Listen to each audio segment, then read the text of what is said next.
मेरे पिता का शव इस तिरंगे झंडे में लपेटा गया था। इस तिरंगे के नीचे मेरे पिता का शव था और उसके पीछे चलते चलते मेरा भाई यहां आया। उस शहीद पिता का अपमान भरी संसद में किया जाता है। उस शहीद के बेटे को आप देशद्रोही कहते हैं, आप मीर जाफर कहते हैं, उसकी आप मां का अपमान करते हैं। आपके मंत्री मेरी मां का अपमान भरी संसद में करते हैं। आपके एक मुख्यमंत्री कहते हैं कि राहुल गांधी को पता भी नहीं है कि उनका पिता कौन है। आपके प्रधानमंत्री भरी संसद में खड़े होकर कहते हैं कि ये परिवार नेहरू नाम को इस्तेमाल क्यों नहीं करता। पूरे परिवार का अपमान करते हैं। कश्मीरी पंडित समाज के रिवाज का अपमान करते हैं, जिसके तहत एक बेटा अपने बाप के मरने पर पगड़ी पहनता है, परिवार की परंपरा को आगे बढ़ाता है।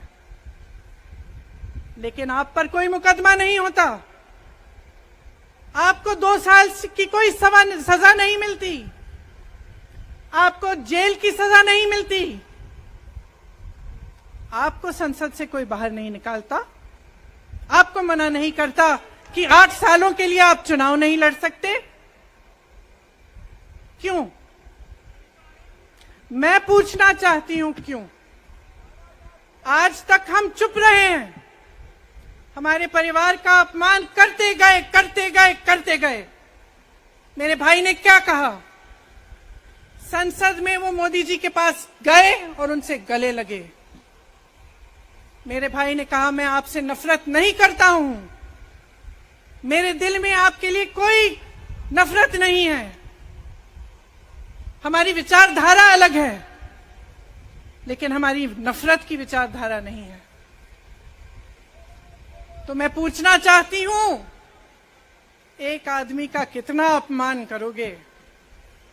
कितना अपमान करोगे? क्या यही है इस देश की परंपरा? आप परिवारवादी कहते हैं, तो भगवान राम कौन थे? भगवान राम को वनवास में भेजा गया, उन्होंने अपने परिवार, अपनी धरती के प्रति अपना धर्म निभाया। क्या भगवान राम परिवारवादी थे? क्या पांडव परिवारवादी थे कि वो अपने परिवार की संस्कारों के लिए लड़े? और हमें क्या शर्म आनी चाहिए कि हमारे परिवार के सदस्य शहीद हुए इस देश के लिए, कि इस झंडे में उनका खून है, इस धरती में उनका खून है, इस देश के लोकतंत्र को मेरे परिवार के खून ने सींचा है। और जो सोचता है कि हमें अपमानित करके हमें डराएंगे, हमें धमकाएंगे, जो सोचता है कि तमाम एजेंसियों को लगाकर हम पे छापे मारकर हमसे कुछ भी कर ले, हमको हमें डराएंगे, वो गलत सोचते हैं। हम डरने वाले नहीं हैं। हम और मजबूती से लड़ेंगे। हम इस देश के लोकतंत्र के लिए कुछ भी करने के लिए तैयार हैं। इस देश के लोकतंत्र को, इसकी नींव कांग्रेस पार्टी के महान महापुरुषों ने डाली है।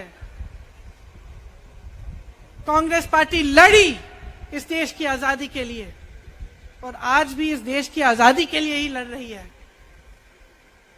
कभी कभी मैं सोचती हूं, मुझे समझ में नहीं आता कि पब्लिक क्या सोच रही है। क्या देख नहीं रही है क्या हो रहा है? क्या आपको दिख नहीं रहा है कि आपकी सारी संपत्ति लूटी जा रही है, एक आदमी को दी जा रही है, गिने चुने उद्योगपतियों को सब कुछ दिया जा रहा है? किसकी संपत्ति है? ये राहुल गांधी की संपत्ति है, ये आपकी संपत्ति है। ये पीएसयू किसके हैं? किसके लिए बनाए गए? आपके लिए बनाए गए, जो ऐसे एक के बाद एक इनको बेचे जा रहे हैं, दिए जा रहे हैं। इसी से तो आपका रोजगार आता है। छोटे उद्योगों से छोटे व्यापारियों से आपका रोजगार आता है, किसी बड़े अडानी से नहीं आता। रोजगार नहीं देते, छीनते हैं आपका रोजगार। तो आप समझ क्यों नहीं पा रहे हैं? आप गैस के सिलेंडर के लिए 1000 रुपए दे रहे हैं और यहां आपकी सारी संपत्ति किसी को सौंपी जा रही है। राहुल गांधी जी ने क्या कहा? अरे कौन सा इतना बड़ा जुल्म कर लिया कि आपसे 2 सवाल पूछ लिए, जवाब नहीं दे पाए ना, घबरा गए। और जो अहंकारी होते हैं, तानाशाह होते हैं, क्या करते हैं? जब सवालों का जवाब नहीं दे पाते तो पूरी सत्ता को लेकर जनता को दबाने की कोशिश करते हैं। जो सवाल उठाता है उसको दबाने की कोशिश करते हैं। आपने कभी सोचा है, आंखें खोलिए, आपने कभी सोचा है कि ये पूरी सरकार, ये सारे मंत्री, ये सारे सांसद एक आदमी को बचाने की क्यों इतनी कोशिश कर रहे हैं? इस अडानी में है क्या कि इसको आप सारी संपत्ति दे रहे हो देश की?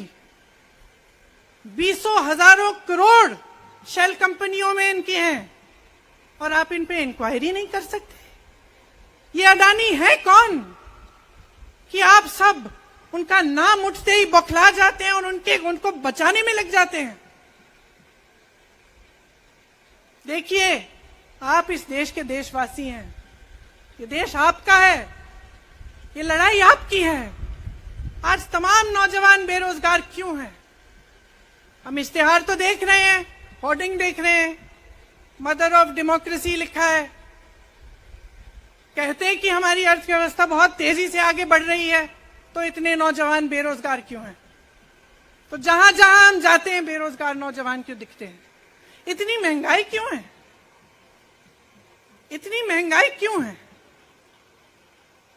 क्या आप इतने बड़े काम कर सकते हो लेकिन एक गैस सिलेंडर का दाम कम नहीं कर सकते?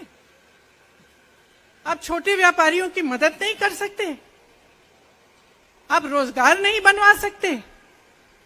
तो फिर आपकी सरकार किस काम की है? लोगों को दबाने के लिए है या अडानी जी को आगे बढ़ाने के लिए है? तो आज ये समय आ गया है कि हमें गंभीरता से सोचना पड़ेगा।